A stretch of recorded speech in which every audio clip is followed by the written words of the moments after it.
Bom dia, pessoal. Tudo bem com vocês? Estamos aí de volta, né, para mais uma aula de direito constitucional e dando seguimento, nós vamos ver o processo legislativo, né, e nós vamos aprofundar algumas questões referentes à medida provisória, né? No vídeo anterior nós vimos que a medida provisória ela tem um regramento específico na Constituição, que nós vimos as normas gerais no vídeo anterior. E no caso eu vou aqui aprofundar com vocês essa matéria, ok? Primeiramente, tá, pessoal, eu queria colocar o seguinte: vocês podem ver aqui no artigo 62 da Constituição que essa matéria referente à medida provisória foi amplamente alterada pela emenda constitucional número 32, certo? Então, ou seja, antes dessa emenda constitucional, que é de 2001, havia um outro regramento completamente diferente no que se refere às medidas provisórias, certo? E um ponto interessante é que quando houve essa mudança, a emenda constitucional número 32 ela trouxe uma singularidade que é prevista no artigo 2º da emenda constitucional, tá, gente? Artigo 2º da emenda constitucional, que fala o seguinte, veja só: as medidas provisórias editadas em data anterior à publicação dessa emenda, vou marcar aqui, continuam em vigor. Isso é um ponto mais importante, continuam em vigor, até que medida ulterior as revogue explicitamente até a deliberação definitiva do Congresso Nacional. Certo? Então nós temos aí uma questão bastante interessante. Então veja só que aquela medida provisória que ela foi editada em data anterior à publicação da emenda constitucional, ela continua em vigor, até que medida provisória ulterior as revogue explicitamente ou até a deliberação definitiva do Congresso Nacional. O que é que significa isso? Que uma medida provisória que ela foi editada antes de 11 de setembro de 2001 e ainda não havia sido analisada pelo Congresso Nacional, essa medida provisória ela vai ficar em vigor por mais de 60 dias, por mais de 120 dias, até que uma outra medida provisória ulterior as revogue explicitamente, ou até que haja a deliberação definitiva do Congresso Nacional. Então, é possível que você se depare com medidas provisórias que foram editadas há vários anos e nunca foram convertidas em lei e nunca foram revogadas, certo? Se você quiser anotar aí como exemplo, um exemplo de medida provisória que se encaixa nessa situação é a medida provisória 2220, que é de 2001. Essa medida provisória 2220 ela fala sobre a concessão de uso de bem público para fins de moradia. E essa medida provisória, ela continua, desde 2001, ela continua em vigor ainda atualmente como medida provisória, né? Então vocês vejam só uma situação bem esquisita, uma medida provisória que ela já está em vigor há 19 anos. E ela nem foi revogada por outra medida provisória e nem houve a deliberação pelo Congresso Nacional.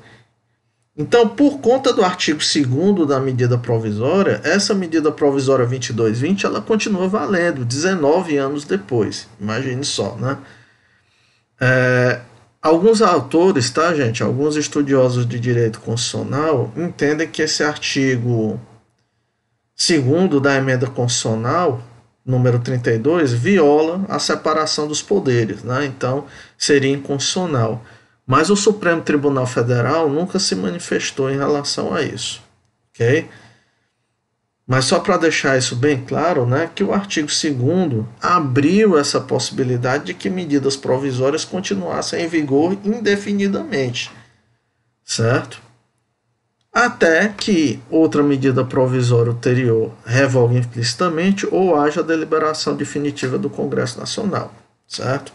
Por isso vocês vejam, esse caso aí dessa medida provisória 2220, que é de 2001, ela está valendo já, ela é uma medida provisória em vigor já há 19 anos, ok? Esse era o primeiro ponto que eu queria tratar com vocês. Outro ponto que eu queria tratar com vocês, tá, pessoal? Se refere aqui à impossibilidade de edição de medidas provisórias sob planos plurianuais, diretrizes orçamentárias, orçamento, créditos adicionais e suplementares, ressalvado o previsto no artigo 167, parágrafo 3º da Constituição. Pessoal, o que é esse artigo 167, parágrafo 3º? Vamos lá para a gente dar uma olhadinha, né? Esse artigo 167, parágrafo 3º, ele trata do chamado crédito extraordinário. Abertura de crédito extraordinário. O que é o crédito extraordinário?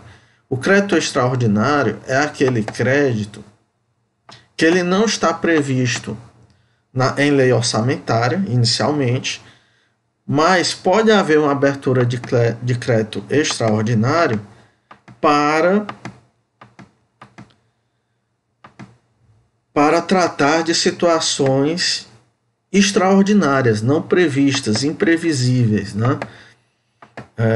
Como no caso, por exemplo, guerra, calamidade pública, certo? Guerra, calamidade pública, né? E outras questões. Então, na realidade, a medida provisória ela pode ser utilizada para a abertura de crédito extraordinário, justamente para